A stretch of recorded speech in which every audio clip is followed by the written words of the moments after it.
नाज़रीन, इमरान खान का सच्चा और मुहिब वतन पाकिस्तानी अली अमीन गंदापुर बला आखिर आवाम में पहुंच गया। क्या बाकमाल उसने एंट्री मारी है। पेशावर मोटरवे पर आवाम ने फूलों की पत्तियां इस मर्द मुजाहिद पर निछावर कर दी हैं।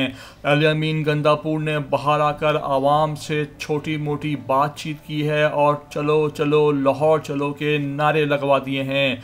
कहते हैं कि वक्त कम है, रास्ते खुलवाओ और लाहौर चलो। आप देख सकते हैं कि अली अमीन गंदापुर अपने लाओ लश्कर के साथ, ऐसा लश्कर जिसको देखकर मरियम नवाज की टांगे काम जाएंगी, लाहौर की तरफ चल पड़ा है। लाहौर में अली अमीन गंदापुर की लाजवाब एंट्री होने वाली है। कुछ देर में आपको वो मनाजिर भी दिखाएंगे। आपको ये मुकम्मल वीडियो दिखा रहे हैं। साथ साथ आपसे रिक्वेस्ट भी ये है कि अगर चैनल पर पहली बार आए हो तो लाजमी से इसको सब्सक्राइब करो, लाइक करो, शेयर करो और कमेंट करके हमें अपनी कीमती राय से भी आगाह करो। और साथ साथ ये भी बताओ कि क्या तुम वाकई इमरान खान के सपोर्टर हो के भी या नहीं।